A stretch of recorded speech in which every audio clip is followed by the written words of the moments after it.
You know how it just seems like the West could not look the other way on the crimes by the so-called Free Syrian Army, the terrorists in Syria. Like, they literally could not put any more of an effort to deliberately look the other way when they're committing war crimes. Okay, it is.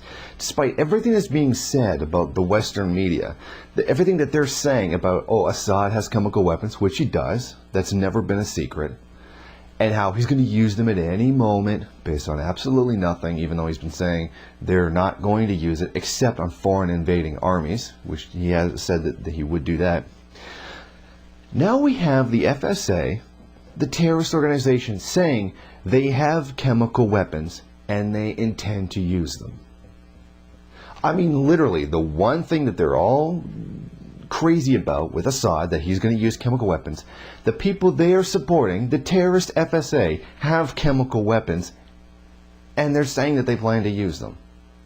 I mean, it could not be any more ridiculous. They said they know how to use them, they have them functioning, and that they could very well use them or are going to use them. I mean, it's absolutely ridiculous. If we ever use them, we will only hit the regime's bases and centers. They're saying that they're only going to use them if Assad uses them. Well, then I guess there's no problem, because Assad has said that he's not going to use them. Now, I don't buy this at all. It's just a complete lie. Al-Dad, the spokesman for them, stated that their expertise came from army officers that had defected from the Syrian army, that had technical knowledge, but they don't give any names or any evidence for this claim. So whether or not that chemical weapon knowledge actually came from Syrian defectors, it's not really known at this time. Now, the media does seem to think that it may be former Major General Adnan Sulu, but there's no evidence of this. Like, they didn't name him specifically, although that is a high-profile Syrian army person who has actually defected. Now, Al-Dad, their spokesman, says that the Syrian regime's level of chemical weapons, like the abundance of it and its technical capabilities, almost matches Israel's. The concern increased significantly last month after Syria's United Nations ambassador, Bashar Jafari, warned that the Syrian opposition might use chemical weapons against innocent civilians after they gained control of a toxic chlorine factory east of Aleppo, and to try to blame President Assad's regime. Damascus officials have stressed on numerous occasions that Syria would not use chemical weapons under any circumstances except against a foreign attack. Now, in addition to this, UN Chief Ban Ki-moon has said that there is no evidence that the Syrian government actually plans to use chemical weapons at all. So there's no confirmed reports that this is something that they're going to do, which means this claim by the terrorist FSA that the Syrian government is going to use chemical weapons is completely baseless. But however, they have, as you've seen, very specifically said that if any foreign army start invading, like, I don't know, the U.S. Army or the Turkish Army, that they are going to go ahead and actually use these weapons on them. But the Chief Ban Ki-moon says that there's no evidence, or at least any confirmed reports, that they're planning to use it. Recently, we have been reviewing alarming news that the Syrian government may be preparing to use chemical weapons. We have no confirmed reports on this matter.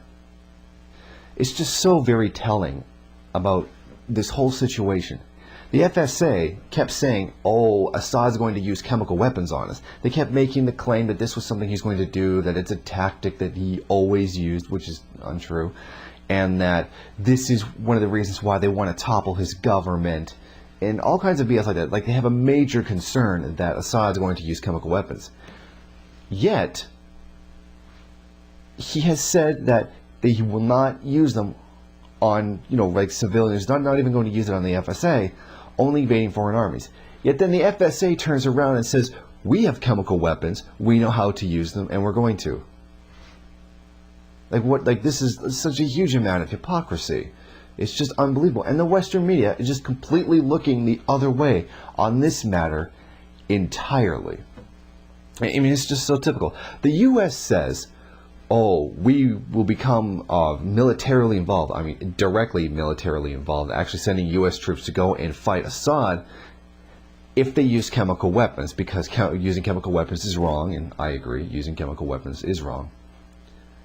But then they turn around and are funding and supplying a terrorist organization, the FSA, and the U.S. is largely behind it, along with the rest of the NATO scum. An organization that says it's going to use chemical weapons. So we can see the truth here, that the U.S. government doesn't actually care that chemical weapons may be used, because they're saying that they're going to invade if Assad does it. Yet they keep throwing out support for a side that says they're going to use it, for a side that says that they have them. I mean, this is just, I don't know, this is the epitome of a double standard here. I mean, this shows the complete and utter hypocrisy that runs through this entire war that the U.S. is actually promoting. They're actually sitting there saying that they'll invade if Assad uses chemical weapons, yet they're giving funding, training, and materials to a side that has chemical weapons and are intending to use them. And some of us have seen the video that came out from the FSA where they were actually testing the chemical weapons on rabbits. For obvious reasons, I can't put that video on YouTube because it'll get taken down. But, I mean, it's just so obvious that this has nothing to do with trying to help the people of Syria get away from Assad. And this has everything to do with overthrowing the largely secular government of Syria, which doesn't support U.S. imperialist interests, along with Iran.